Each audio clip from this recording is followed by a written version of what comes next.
everybody? My name is Ashley, and today I want to talk about something that I know every single one of you is going to relate to. Authority. You know, like your parents, teachers, coaches, small group leaders, bus drivers. Do you have a hard time? Do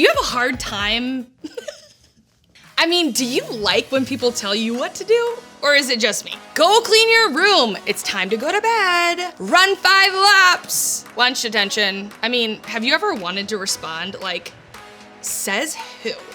Or says who? Or says who? Who likes authority? Let's ask Siri. Siri, do you like authority? The volume's not on. Siri, do you like authority? This is about you, Ashley, not me. Siri, who's your authority? I forget. It's yes, ma'am. I'm not sure I understand. Hang on, I have an idea. It's kind of like this. I follow along and I lead the way. In middle school, you're kind of like stuck between these two. You're not totally in charge of your life. You can't make every decision for yourself. But if we could, we would want to lead the way, right? Our lives would be better. We would be in charge of our decisions. We know better anyways. But somehow we're stuck between I follow along and I lead the way. Up until this point, as a kid, your parents tell you what to eat, when to go to bed, when you have to go to school. And we're living in between these two things, is I follow along and I lead the way. Let me share a story about a time that I interacted with an authority figure. I was in school and we were given this assignment to write a persuasive speech on any topic that we wanted. And so I was like, great, I have a wonderful idea. So we had to submit them to the teacher. And when I did, she was like, I don't think teenagers need to know about that topic. And I was like, yeah, they do. I think so. And she was like, I don't think that they do. You need to pick a different topic. So I went back to my seat and I sat there and I was like, well, what do I want to do? And I'm like, well, you know what I should do?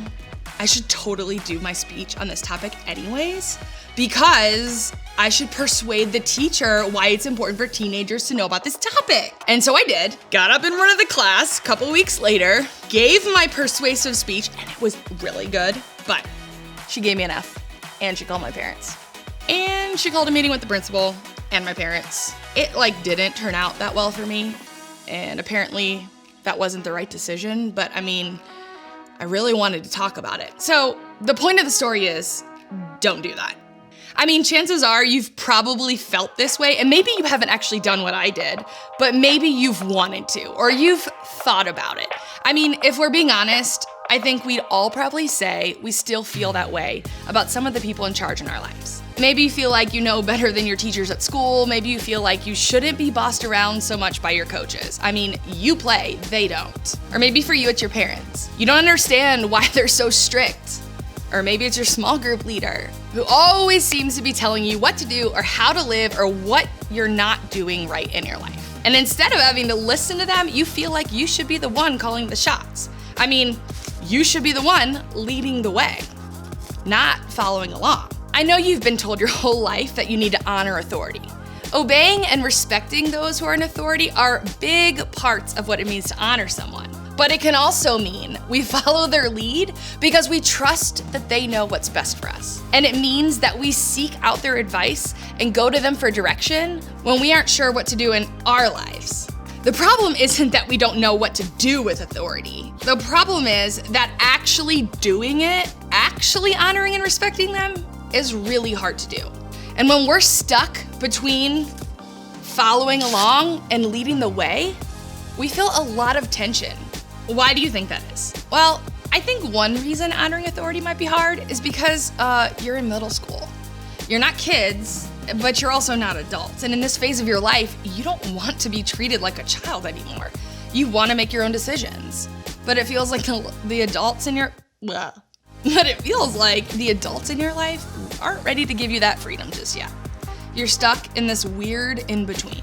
I think another reason that it can be hard is because maybe you feel like some of the authority figures in your life don't deserve your respect.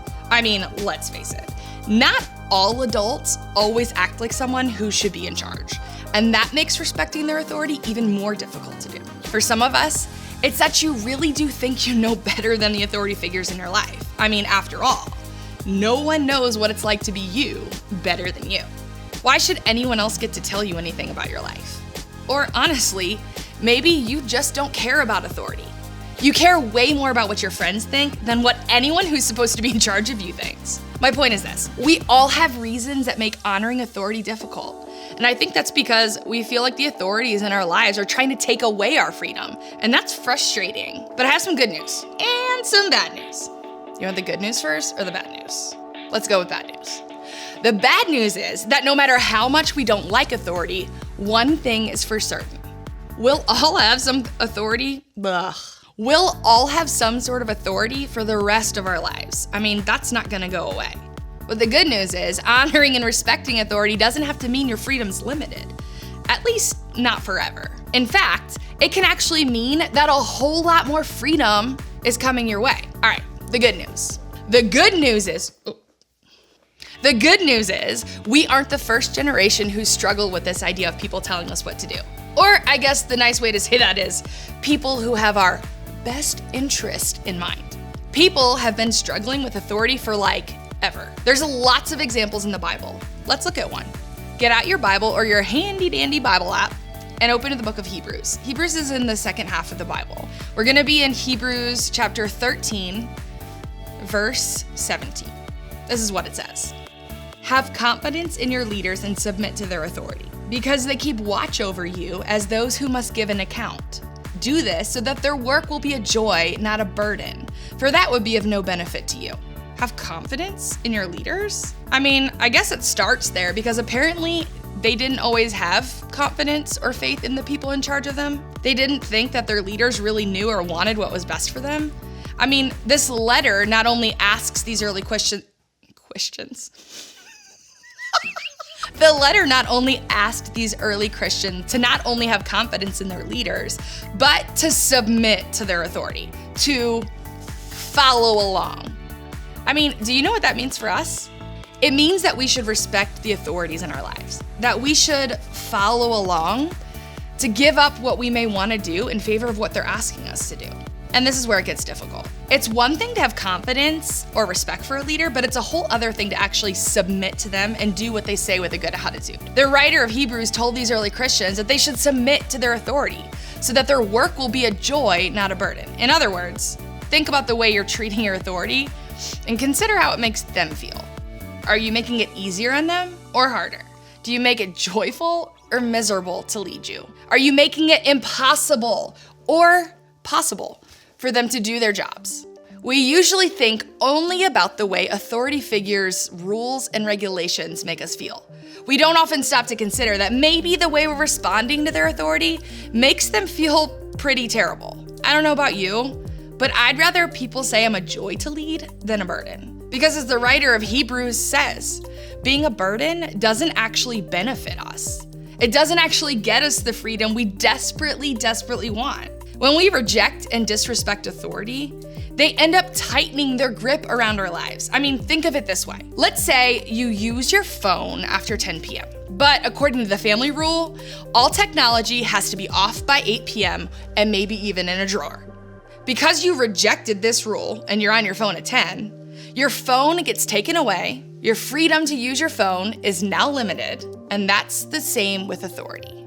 Rejecting authority gets you grounded. It gets you an earlier curfew, lands you in lunch detention, earns you more laps after practice, and could even one day hit you with much bigger consequences. In other words, when we reject authority, we end up giving up the freedom we were hoping to find. But here's what I want you to know. Since I'm just a little older than you, just a little, honoring authority now brings more freedom later.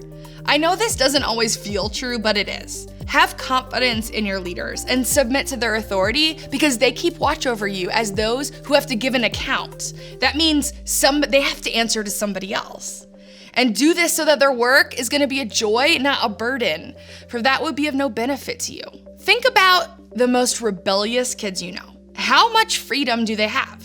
The more and more they disrespect and disobey the authority in their lives, the less and less freedom they have, right? I mean, maybe they don't have a lot of rules at home, but when they act that way at school, they definitely lose freedom. Think about the most respectful kids you know. Those kids who get more and more opportunities to try new things, go new places, and hang out with new friends. Why? Because their attitudes and actions show they can handle it. They've earned that freedom. Honoring authority now brings more freedom later. I know that's hard for us in middle school to understand and believe that simply following the rules of our authority in our lives will get us more freedom in the future. I mean, we want it now. Why do we have to wait till the future? But as someone who's been where you are, I can promise you it's true. What can you do to ease the tension between wanting to lead the way in your life and follow along with authority? First, I'd say identify the people in charge in your world. The teachers, the coaches, the parents, small group leaders, and whoever else you would add. Of that list, who do you have the most trouble listening to or respecting? Don't say it out loud. Keep it to yourself in your head. Focus on those people first, and then do two things. One, say something. Change the way you speak to those people who have authority in your life. Instead of mentally or actually responding with a rude says who, change your approach and your attitude. Change your tone and your words to show a little more respect when you interact with them. I mean, you can still disagree with an authority, but it's all in the way you communicate it. And second, do something. Change the way you treat the authority figures in your life. Change the behavior you have toward them. Try responding to their leading in a way that's different than you have in the past. Maybe instead of sulking when you get in trouble and not doing your homework, you simply apologize to your teacher and say you'll try harder next time. Or maybe instead of arguing with your parent when they ask you to take out the trash, do it with a smile. Little changes in how you treat authority can go a long way. And remember, it may not be easy all the time, but it's going to make your life better in the long run because honoring authority now brings more freedom later. Next week, we'll dive into ways we can navigate situations when following and honoring authority seems difficult. But for today, the last thing I want to share is this. Most authority figures have good intentions of leading us in positive, healthy ways, but some of you might be in situations where they are truly mistreating you. They're using the power they have in your life to abuse or harm you. I want you to know that isn't the kind of authority you need to submit to or respect. And just because they're in authority over you doesn't mean they're allowed to hurt or take advantage of you. So, if someone in authority is mistreating or abusing you, you can go to another trusted authority, a teacher, a parent, a coach, your small group leader, who can help you take the right steps to get out of that situation. And if you've already told an adult, I'd encourage you to tell another one. And if you need to have this conversation, I'd encourage you, talk to a trusted leader today in this place where it's safe for you to speak up. I hope you'll join me again next week because we're gonna talk about how to honor authority even when what they are saying or doing isn't that honorable. As you head out, I want you to think about this question. What authority figures in my life do I struggle to respect?